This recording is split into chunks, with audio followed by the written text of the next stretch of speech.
into effect. So yeah, there are certain things you would need to watch, but you could pick it up and watch it, and you'll find out real quick. Which you're not really too big into, like when the characters are so shitty to each other that you're like you can't stand behind them as like people to root for, I guess. But that's what this show is. It's a super rich family trying to work through regular kinks that to normal, like lower income / middle class people would be like, the fuck would you do that for? You know? So that's always the funny part as far as that goes, like making these huge expenses. But Yeah. yeah, it does break down a little bit more, and yeah. Yeah, but I mean, overall, I mean, it wasn't like a horrible show. I think for me, I'd probably rate it like, if I was saying like one was like absolutely horrible, like couldn't even stand watching it, like wanted to turn it off every like waking second that it was on, to a 10 being the best show in the entire world that I would watch day in and day out. I would probably rate this one like a 6 out of 10. You're gonna get some hate mail for that. I mean, it was. I mean, I'm just not like I said. Like I just have a certain taste of comedy, and like I would watch it if it was on. Like I'm not. I wouldn't necessarily turn it off. But I mean, it's not. To me, it didn't stand out too much. Like it's just I don't really care for like rich families and like things like that. That's just not my type of thing that I'd like to laugh at. Right. So, yeah. All right. Well, the show that so there's nothing else that you wanna say as far as that goes. No, I think that's pretty much it. All right. And then the next show we were watching, we didn't realize this when we picked it out, but it's called Ghosted, and unfortunately, it's been canceled. I mean, I knew it was getting canceled when I picked it. I did know.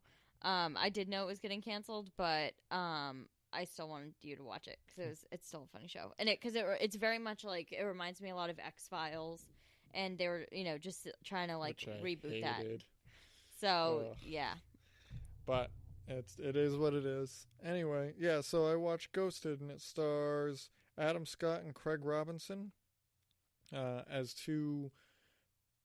They're paranormal detectives, kind of, but not really. They just kind of, well, yeah, they're detectives, right? Like as far as that goes. Yeah, so basically, it's Leroy, who is Craig Robinson's character. He's an ex-LAPD officer. Yeah, I know that part. And then Max Jennifer is Adam Scott's character, and he used to be a professor at a university, and they both so they both investigate the paranormal. I wouldn't use the term detective, but I mean they're definitely like investigators. Okay, well they're paranormal investigators. You find out in the first like 3 or 4 minutes, there's this guy running away from you don't know what, but he's in a hurry, and obviously he's well trained and all that stuff, and so he's running. And my first gripe that I had with the show was that, for whatever reason, I guess it makes sense, like, that you would do something like that, rather than, like, leave someone a voicemail, but he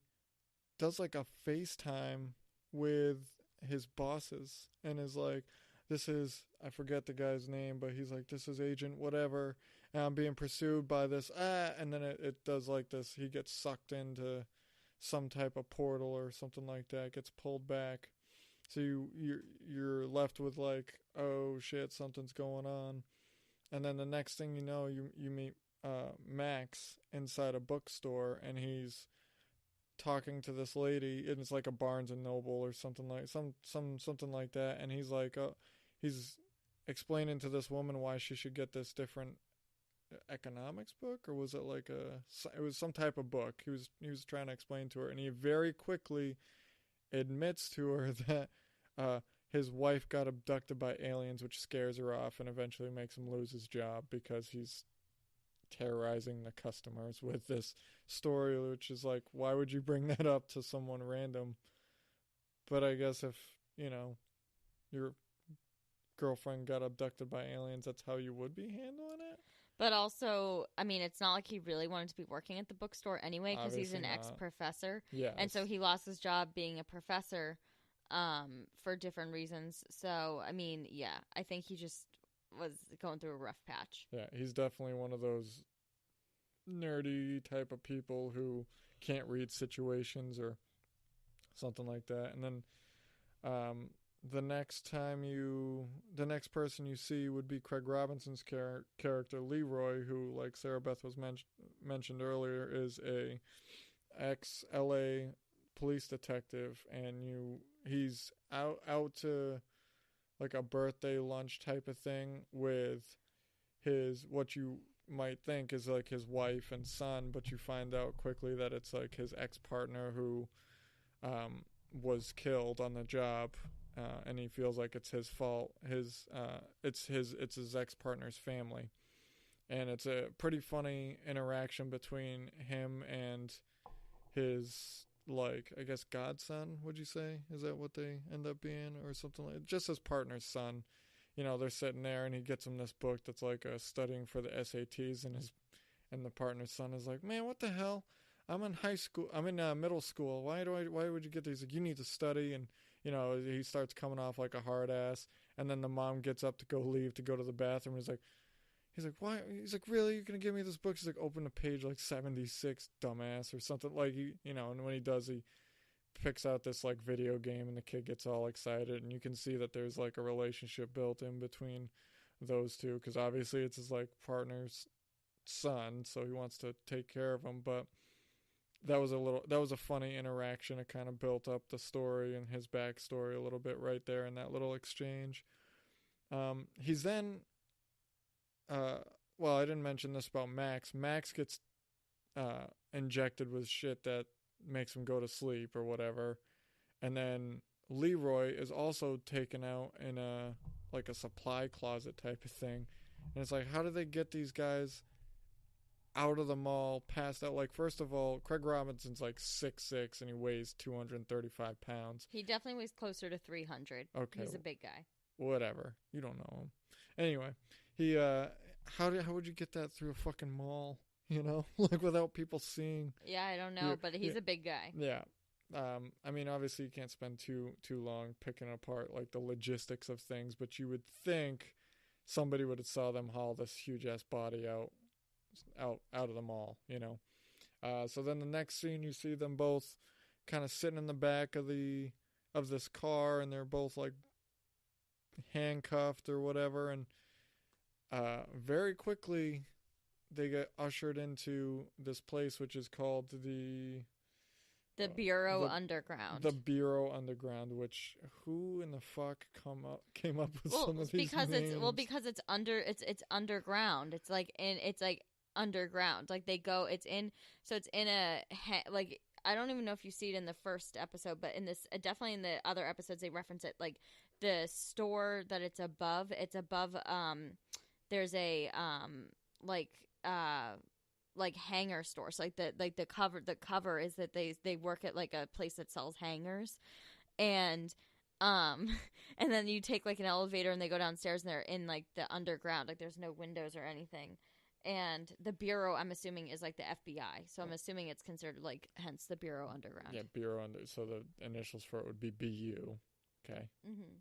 And shouldn't they have called it the Bureau Basement? I mean, I guess they could have. Yeah, I don't know.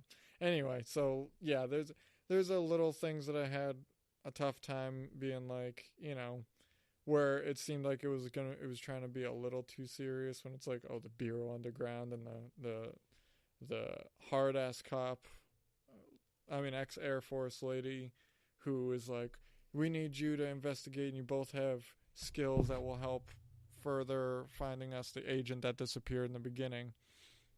And it's just like, and she does promise to clear both of their names so they can get their old jobs back. Well, and I think what was interesting too, which like really made them decide to work together, was the boss lady. She showed them a video of the missing agent, and while he was like, right before he was abducted and went missing, he said that he like requested them by name.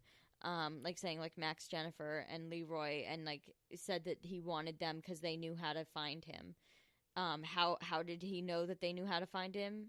That is yet to be seen, but somehow he thinks that they can find him. So that's why they were brought in.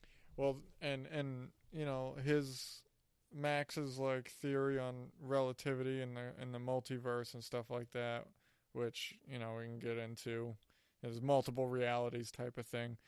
Like, obviously, like, it reminded me a lot of, like, a funny version of Sliders, which I don't think you've ever seen. No, I have not. It's an old 90s show where they used to go through wormholes all the time into different realities, and it was, yeah, anyway, so, like, there's just certain things, this one lady, you know, the captain, I think it's forget her name, Captain Ava LaFrey, that's the hard-ass lady.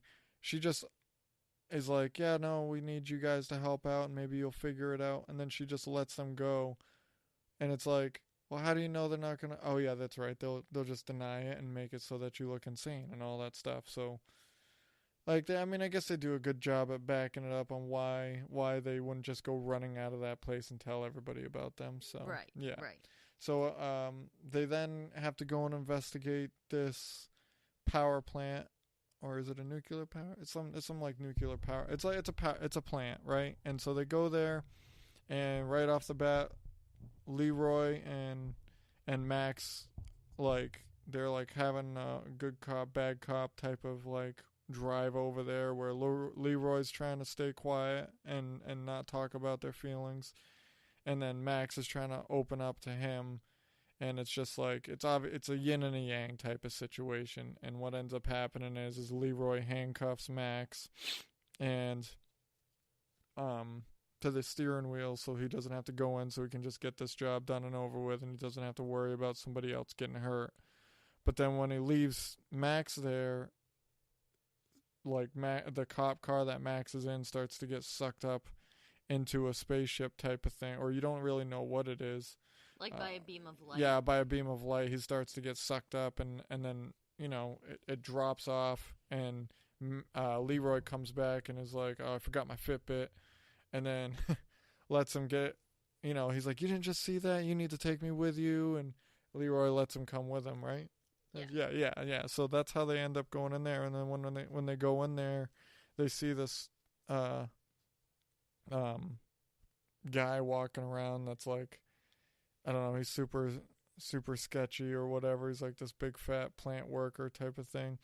And Leroy and him, they like look inside the like a window, and they saw the agent that they were looking for, right? Yeah, they saw the agent, but he was like passed out or like knocked out, and then there's the worker guy like standing over him, but like looking like really crazy. Yeah, and then because Leroy weighs so much, Max can't pick him up, which is a little funny interaction there. But Leroy is holding Max up, and Max is like freaking out because the guy who's got the agent captive takes off his fucking head and sets it down right next to him. And they're like, oh my God, ah. And then because Leroy doesn't believe him, Max has to now hoist him up so he can see it. And then they wait for they wait for that guy to leave, but then you find out that the agent's gone, but the head is still there, right? Yeah. And then the body's gone, so the only thing left is the head, so they go and try and steal the head. Right. And so they pick up the head, and, you know, the head freaks out and sends the body after him, and the head's, like, screaming the entire time and trying to bite their fingers and stuff like that, and then the body starts chasing them down, and a big chase ensues, and they get outside, and another beam of light comes down, and then it sucks. Like, they get into a fight with the body or whatever, and then towards the end of the episode, the body that was chasing after them, the head reconnects, and then this beam of light sucks up whatever was inside the body, and then the guy that was left over has no recollection of what. But his head's back on. And his head's back on, yeah, obviously. So yeah, they end up rescuing the agent, though, right? No, they don't. The agent like was like never like wasn't seen again, but they had a lot to go back and report on, and they, you know, and I think after that, like seeing all that craziness, they decided that they wanted to continue working for the Bureau underground. Yeah, and to figure out what's going on and potentially find Max's wife, which that's the other element to that. And find the agent. Yeah, and find the agent, and Leroy agrees reluctantly, so you can already see where he's like,